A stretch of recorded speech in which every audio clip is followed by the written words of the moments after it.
Tu es assis au bureau, quelqu'un vient. La manière dont tu traites la personne, peut-être que la personne là même peut te donner un travail, un poste plus élevé que là où tu es assis là. Mais ta manière de traiter la personne parce qu'elle est dans ton service et qu'elle est venue faire quelque chose. Vos attitudes vous ferment les portes. Vos comportements là vous ferment les portes. Vous parlez mal à tout le monde.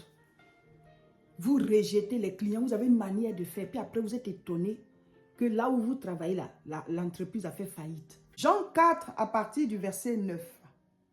La femme samaritaine lui dit, « Comment toi qui es juif, me demandes-tu à boire, à moi qui suis une femme samaritaine? » Les Juifs, en effet, n'ont pas de relation avec les Samaritains. Voilà. C'est la femme samaritaine, on connaît tous son histoire. Quand Jésus lui a demandé à boire, c'est la réaction qu'elle a eue. « Comment toi, tu sais très bien que nos peuples ne se parlent pas. Toi, tu es juif, moi je suis samaritaine. Par rapport à quoi? Tu viens me demander de l'eau. » Regardez ce comportement. Écoutez bien la réponse de Jésus. Jean 4, verset 10. Jésus lui répondit, « Si tu connaissais le don de Dieu, et qui est celui qui te dit, donne-moi à boire, tu lui aurais toi-même demandé à boire et il t'aurait donné de l'eau vive. » Donc, regardez la communication de Jésus et la femme samaritaine. C'est une dame qui tient compte de, voilà, des conflits qu'il y a entre leur peuple. Donc, elle a pris Jésus un peu du haut, quoi. Jésus dit, donne-moi à boire. Elle dit, mais toi, tu n'es pas un juif. Tu sais très bien que nos deux peuples-là ne se parlent pas. Vous, les juifs, là, vous dites que nous, on n'est pas les vrais enfants de Dieu. Et qu'il faut adorer à tel endroit, tel endroit. Donc, il y a une querelle entre eux.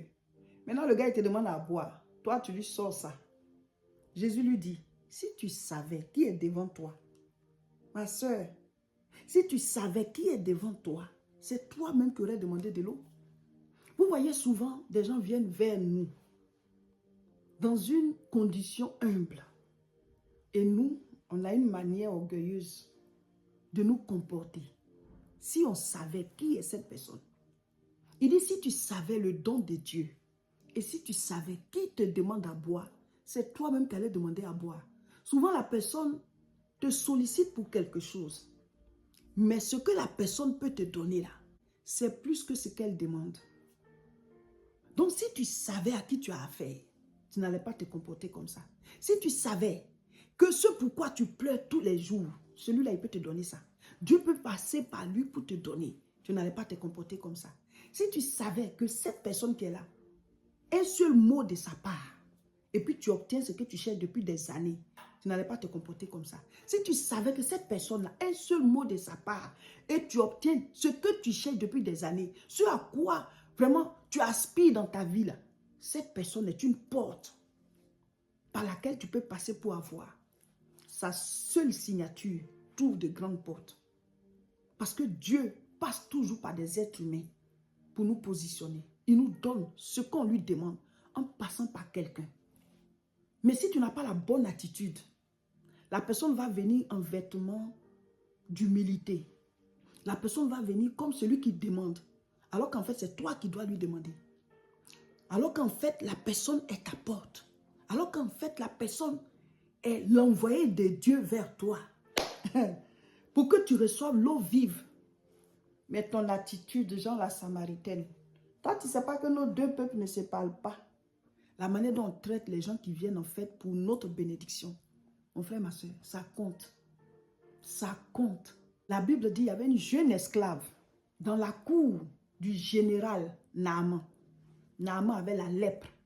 Il avait un poste élevé. Il avait une maladie dégradante, une maladie qui humilie, qui fait qu'on est obligé de mettre les gens de côté. Il cherchait sa guérison. C'est parti de qui? La jeune fille, esclave qui était chez eux. Elle a été la porte. Elle a dit, oh, si mon maître, mon Seigneur était dans mon pays là-bas, il y a un prophète qui allait le guérir. C'est comme ça que le général s'est déplacé pour aller voir le prophète.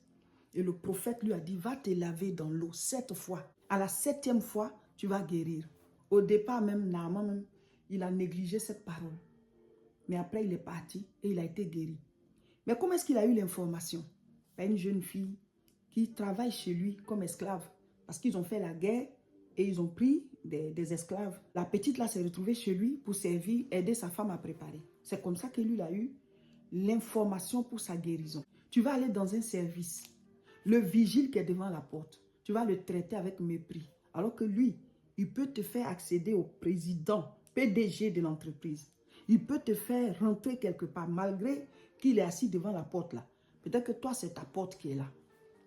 Tout le monde va te refuser. Lui va te dire, assis-toi là. Le tonton là, il va passer. Je vais parler de toi. Mon frère, ma soeur, comment on traite les êtres humains? Comment on traite les gens? Tu vas aller quelque part parce que la personne est serveuse. Tu as une manière de faire. Tu ne peux pas savoir. Si tu savais le don de Dieu et qui est là en train de te servir là, c'est toi-même qui allais demander. Comment est-ce qu'on traite les humains? Toutes nos bénédictions passeront par des humains. C'est vrai, il y a de mauvaises personnes, mais tout le monde n'est pas mauvais. Tu te protèges contre les mauvais. Parce qu'il en aura toujours. Il aura toujours ceux qui vont nous trahir. Même Dieu, il a été trahi par le diable. Jésus a été trahi par Judas. Donc, on sera tous trahis. Mais ils ne sont pas nombreux. Mais ceux qui sont nombreux, puis nous, on se comporte mal là. Qu'est-ce que Dieu va faire maintenant? Donc, il peut faire descendre. Et puis la personne bloque, elle dit non, celui-là, il ne lui donne pas. Celle-là, je ne lui donne pas. Son mauvais comportement là. C'est ça. On est dans le jeûne. Mais il faut qu'on comprenne cela. Mon frère, ma soeur, ton attitude, ta manière d'être, ton attitude détermine tes bénédictions. Comment tu traites les gens? Comment tu traites ceux même qui sont moins que toi? Comment tu traites ceux qui t'entourent? Tu dis tu travailles, mais à ton poste là, tous ceux qui viennent là, la manière dont tu les traites là, tu ne peux même pas savoir. La personne vient pour quelque chose peut-être dans ton bureau. La personne vient pour quelque chose dans ton bureau, mais la personne peut te donner un poste plus grand que ce que tu es en train de faire là. Tu es assis au bureau, quelqu'un vient. La manière dont tu traites la personne, peut-être que la personne là même peut te donner un travail, un poste plus élevé que là où tu es assis là. Mais ta manière de traiter la personne parce qu'elle est dans ton service et qu'elle est venue faire quelque chose. Vos attitudes vous ferment les portes. Vos comportements là vous ferment les portes. Vous parlez mal à tout le monde. Vous rejetez les clients. Vous avez une manière de faire. Puis après vous êtes étonné que là où vous travaillez là, l'entreprise a fait faillite.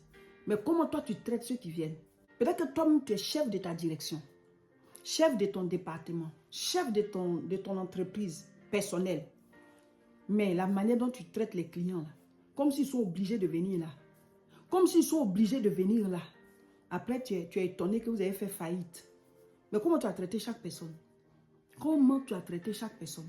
On voit ça tous les jours, des chrétiens dans des services. Vous vilipendez les clients là tous les jours. C'est eux qui viennent payer, c'est eux qui viennent bénéficier de vos services et puis vous êtes payé chaque fin du mois. Mais chrétiens, païens, tout le monde est pareil. Vous maltraitez les clients. Tu travailles à l'hôpital, tu maltraites les patients. C'est quoi ça?